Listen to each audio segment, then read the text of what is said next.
मञ्जीरनुपूरणनवरत्नकाञ्ची श्रीहारकेसरिननखप्रतयत्नसङ्घं दिष्टयार्तिहारिं शिबिन्दुविराजमानं वन्दे कलिन्दतनुजाटट्बालकेलिं पूर्णेन्दुसुन्दरमुखपरिकुञ्चिताग्रा केशानवीनघननीलनिभासफरन्तः राजन्तानतशिरः कुमुदस्य यस्य नन्दात्मजाय सबलाय नमो नमस्ते। नंदनंदन भगवान श्री कृष्ण की जय। तो विश्वजीत खंड के अध्याय 17 में नारद जी कहते हैं, अथा तो मागधान तुम प्रद्युम्नो मीनकेतनः गिरिव्रजं जगामासु ससन्नै परिवारितः श्रुत्वा गतं हरेः पुत्रं दिग्गजार्थं विशेषतः जरासन्धो मागधेन्द्रो महाकोपम चकारः। नारद जी बोले, राजन उसके बाद मत्स्य के चिन्ह से सुशोभित ध्वजा फहराते हुए प्रद्युम्न मगध देश पर विजय प्राप्त करने के लिए अपनी सेना के साथ तुरंत कहाँ पहुंचे? मगध देश की राजधानी कहाँ थी? गिरी ब्रज की ओर चल दिया। तो श्रीहरि के पुत्र प्रद्युम्न को विशेषतः दिग्विजय के लिए आया सुनकर मगधराज जरासंध को बड़ा क्रोध हुआ। जरासंध बोला, तुच्छा जे यादवाह सर्वे युधि विकल्प चेतसः ते अद्य वै जगतिम ते जेतुम निर्गता गत बुद्धय।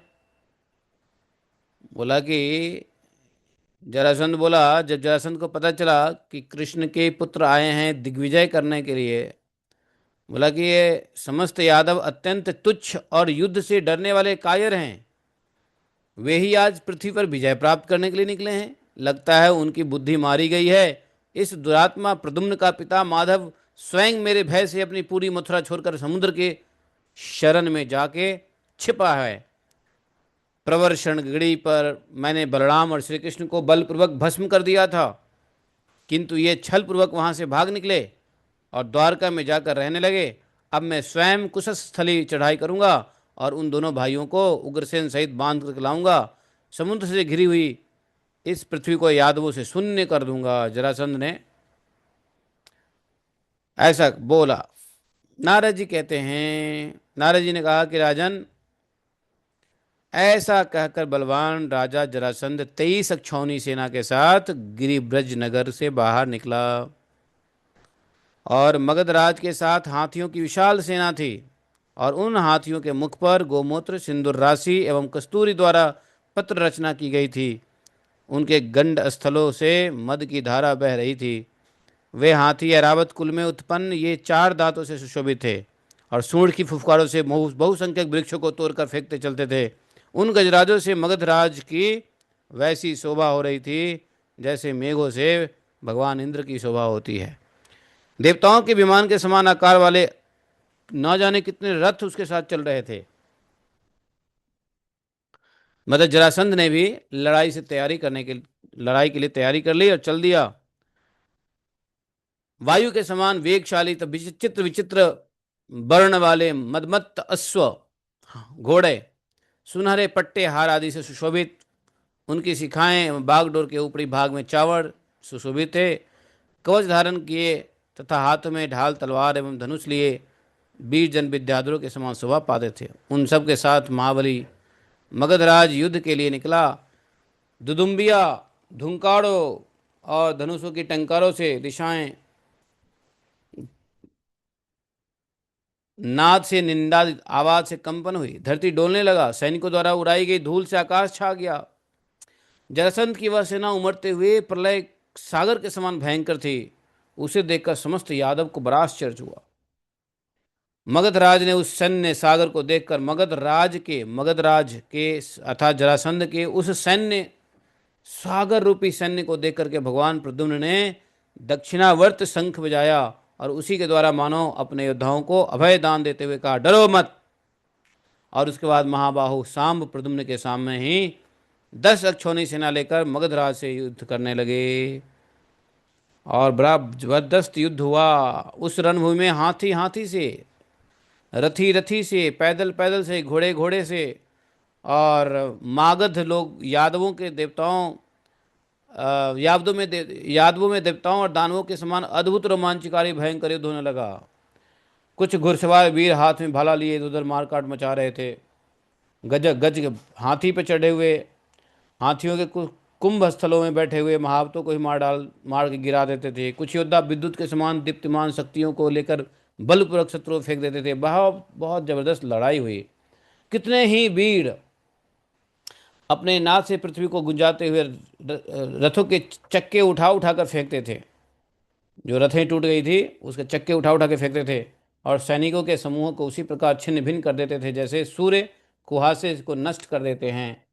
कुछ लोग भिंदी पालों, मुदगरों, कुल्हाड़ियों, तलवारों, पट्टीशों, छूड़ों, कटारों, रिष्टियों और तीखे निशस्त्र से युद्ध करते थे।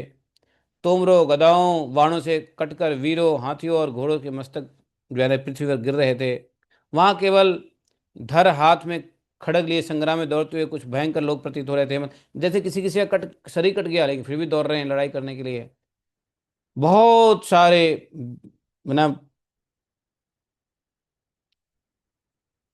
जबरदस्त लड़ाई हुआ। सांब ने भी मगध के सैनिकों को रौंद डाला, और मगध की सैनिक देखते देखते भाग गए। जैसे भगवान कृष्ण, श्री कृष्ण की भक्ति से अशुभ नाश हो जाता है, वैसे सांब के द्वारा सेना को रौंदा गया और सेना लोग भागने लगे। किसी के कवच कटे हुए, किसी के धनुष, किसी के खड़ग, नाना प्रकार से सेना को पलायन। मगध राज ने देखा कि सेना पलायन कर रही है, भाग रही है सेना। धनुष की टंकार करता हुआ वहां आया और सबको अभयदान देते हुए बोला, जरासंध, अरे सैनिकों डरो मत। जरासंध ने धनुष की प्रत्यंचा द्वारा अपने सैनिक को आगे बढ़ने की उसी प्रकार प्रेरणा दी जैसे कोई महावत अंकुश से हाथी को हाँक रहा हो। इस समय शाम भी वहां पहुंचा। उन्होंने धनुष से छूटे हुए उस 10 बाणों द्वारा महाबली मगधराज को घायल कर दिया। जाम्बती कुमार सांब ने उसके धनुष की प्रत्यंचा को और सागर के उत्ताल तरंगों के भयानक संघर्ष की भांति शब्द करने वाली 10 बाणों से छिन्न भिन्न कर डाला। उसके बाद महाबली जरासंध ने दूसरा धनुष हाथ में लेकर 10 अग्रगामी बाणों द्वारा सांब के धनुष को काट डाला। जरासंध घायल हुआ लेकिन सांब को भी थोड़ा सा धनुष काट दिया। और इस प्रकार से जो मगध मगध मगध के राजा जरासंध के भी जो राजपुत्र वगैरह थे वो भी लड़ पड़े। बड़ी भयंकर लड़ाई हुई। उस समय जरासंध रथ छोड़कर बड़े वेग से हाथी पर चढ़ गया और वहां से लड़ाई करने लगा। जरासंध तो क्रोधित हो ही रहा था। उसने शाम पर एक मतवाले हाथी को चढ़ाया। उस समय शाम की सेना में बड़ी भारी कोलाहल मच गई जब हाथी को ले आया। फिर प्रद्युम्न के पास से गद वेग उसी प्रकार सेना के सामने आया जैसे सूर्य अंधकार नाश करते हुए उत्तराचल। जरासंध के उस हाथी को वसुदेव नंदन गद ने मुक्के से इस प्रकार मारा जैसे इंद्र ने ऊंचे पर्वत पर वज्र से प्रहार किया। उनके मुष्टिक प्रहार से व्याकुल होकर हाथी धरती पर गिर पड़ा। उसी समय मृत्यु को प्राप्त हुआ। अद्भुत बात हुई, जरासंध ने उठकर बड़े वेग से गदा उठाई और फिर से गदा गदा को लेकर के फिर से लड़ाई करना शुरू कर दिया। उस समय बलवान वीर ने घन के समान गर्जना की, किंतु उसके प्रहार से गदा सम्रांगण में तनिक भी विचलित नहीं हुई। उन्होंने तुरंत ही 1 लाख भार की बनी हुई गदा, वो गदा किसने, 1 लाख भार की बनी हुई उस गदा को लेकर के जरासंध का पर प्रहार किया और सिंह के समान गर्जना की। बोले, बहुलास जी राजन, उनके उस प्रहार से व्यथित हो बलवान बृहद्रथ कुमार जरासंध ने उठकर गदा सहित गद गद को पकड़ लिया और बड़े रोष के साथ आकाश में 100 योजन दूर फेंका। तब महाबली गद ने भी जरासंध को उठाकर घुमाया और उसे आकाश में 1000 योजन दूर फेंक दिया। राजा मागध आकाश में विंध्याचल पर्वत पर जाकर गिरा। आकाश से जब ये राजा मागध गिरा तो विंध्याचल पर्वत पर जा गिरा। और फिर जरासंध ने पुनः उठकर गद के साथ युद्ध का आरंभ किया। तो उस समय सांब आया और उन्होंने जरासंध को पकड़कर पृथ्वी पर उसी प्रकार पटक दिया जैसे एक सिंह दूसरे सिंह को बलपूर्वक पछाड़ देता है। जरासंध ने एक मुक्के जरासंध ने एक मुक्के से सांब को और दूसरे मुक्के से गद को मारा और सम्रांग में बड़े तेज से गर्जना करने लगा। उसके मुक्के से मार जरासंध ने जो मुक्का मारा था उसके मुक्के की मार से व्यथित हो गद और सांब दोनों मूर्छित हो गए और उस समय युद्ध भूमि में तत्काल ही महान हाहाकार मच गया। पहले तो यादवराज प्रद्युम्न ऊंची पताका वाले रथ के द्वारा छौनी सेना के साथ वहां पहुंचे। सबको कहा, समझाया, डरो मत, मैं आ गया हूं। उन्हें देख जरासंध ने लाख भार की बनी हुई गदा हाथ में ली और जैसे जंगल में दावानल फैल जाती है उसी प्रकार यादवेंद्र सेना में प्रवेश कर गए। उस वीरों सहित रथों, हाथियों तथा बहुत से सिंधु देश के घोड़ों के को इस तरह मार गिराया मानो किसी महान गजराज ने उसे बहुत से कमलों को उखाड़ कर फेंक दिया हो। जरासंध की जो सेना भाग गई थी वह सारी सेना इस प्रकार से जरासंध की बढ़त देख करके सब लौटने लगी। उसको हिम्मत होने लगा कि हम लोग जीत जाएंगे और तब उसने यादव सेना को चारों ओर से घेर लिया और वाण का वर्षा करने लगा। प्रद्युम्न उस युद्ध में निर्भय होकर लड़ ही रहे थे। उन्होंने बार बार धनुष की टंकार करते हुए वाणों द्वारा शत्रुओं को गिराना आरंभ किया और उसी समय यदुपुरी से बलदेव जी भी आ गए। वे समस्त सत्पुरुषों को देखते देखते वहीं प्रकट हो गए और महाबली बलदेव ने कुपित होकर मगधराज की विशाल सेना को हल के अग्रभाग से खींचा, मुसल से मारना प्रारंभ किया और उनके द्वारा मारे गए रथ, घोड़े, हाथी और पैदल मस्तक विदीर्ण हो जाने से 100 योजन तक धराशायी हो गए सबके सब और वे सब के सब काल के गाल में चले गए। जब जरासंध ने देखा कि मेरी सेना धराशायी हो गई तब वह भयभीत हो गया और युद्धभूमि से बिना रथ के अकेले ही भाग के चला गया। उस समय देवताओं और मनुष्यों की दुम्बियां बजने लगे, बलदेव जी के ऊपर फूलों की वर्षा होने लगी, यादवों की अपनी सेना में तत्काल जोर जोर से जय जयकार होने लगा।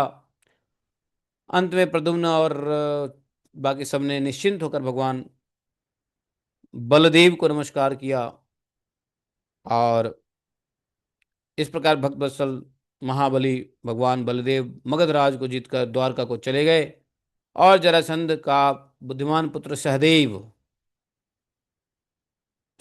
भगवान का भक्त था। बहुत सारा भेंट सामग्री ला करके गृह दुर्ग से निकला और संबर आदि प्रद्युम्न जी उनके सामने उपस्थित हुए।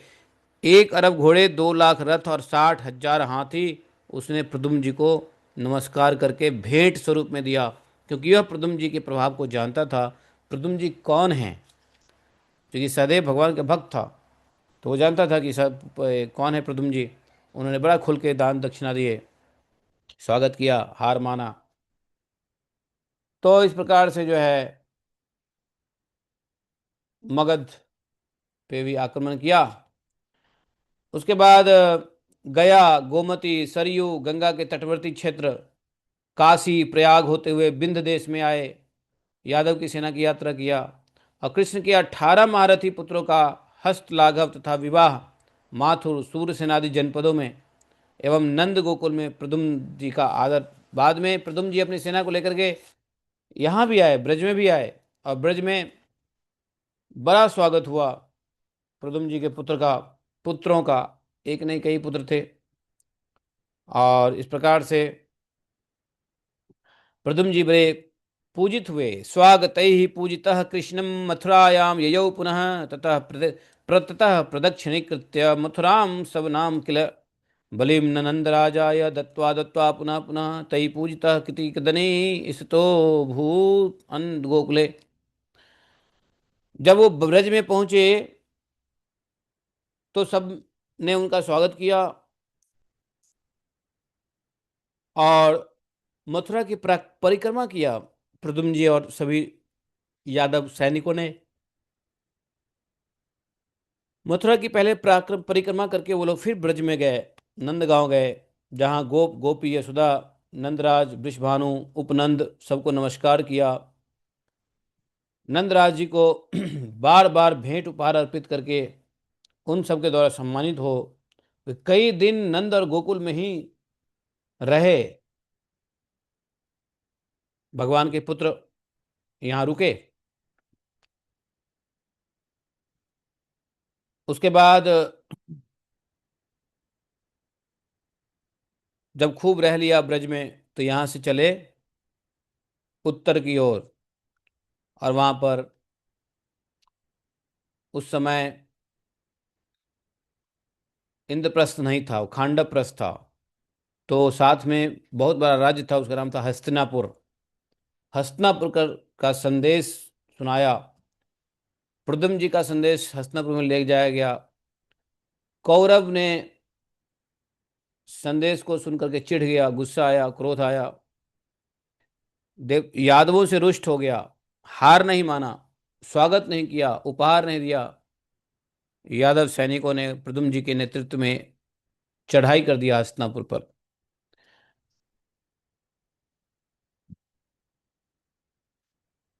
तो ये जो हस्तिनापुर है, हस्तिनापुर में भी दुर्योधन की पराजय हुई है। तो हस्तिनापुर में पहुंचे और दुर्योधन की पराजय हुई है। कौरव और यादव वीरों का घमासान युद्ध हुआ है। बलराम जी और श्री कृष्ण का प्रकट होकर के वहाँ पे दोनों प्रकट हो गए। बलराम जी कृष्ण जी भी आए। तो कृष्ण जी बलराम जी को तो आना पड़ा यहाँ पे मगध नरेश के यहाँ, क्योंकि मगध नरेश जीत नहीं सकता था। भगवान के पुत्र तो बलराम जी का सहाय था। और अभी हस्तिनापुर में जो लड़ाई हो रही है, तो उस समय भगवान कृष्ण और दोनों में मिलन करवा दिया। आपस में दोनों का सीज फायर हो गया। और इस प्रकार से भगवान ने जब मेल जोल कराई, तब जाकर के युद्ध रुक गया। वैसे तो हरा ही देना था, हार ही गए थे ऑलमोस्ट हैं। इस प्रकार से प्रद्युम्न जी कहाँ गए? साउथ, साउथ से ईस्ट, ईस्ट से नॉर्थ, सेंट्रल, फिर नॉर्थ, नॉर्थ से वेस्ट, इस प्रकार से चारों भारत दिशा में जा जा करके इन्होंने दिग्विजय की पताका लड़ाया। तो 19वां अध्याय जो है हस्तिनापुर पे चढ़ाई, उसको कल सुनेंगे। आज के लिए इतना ही काफ़ी है। बोलिए गर्ग संहिता की जय। ओम नमो गोवर्धनोद्धारणाय गोविंदाय गोकुल निवासाय गोपालाय गोपालपतये गोपीजन भर्त्रे गिरि गजोधत्रे करुणानिधे जगद्विदहे गोपीजन भर्त्रे गिरि गजोधत्रे करुणानिधे जगद्विदय जगतमंगलाय जगत निवासाय जगत मोहनाय कोटि मन मथाय विश्वानुस्तावराय श्रीनंदराज कुल प्रदीपाय श्री कृष्णाय परिपूर्णतमाय तम असंख्य ब्रह्मांड पतये गोलोक धाम अधीशनाधिपते संभवते सबलाय नमस्ते। नमस्ते। नमस्ते। जायातीते अधिकं जन्मना व्रज शयत इंदिरा शाश्वतत्रयी दयितदृश्यतां दीक्षुतावपा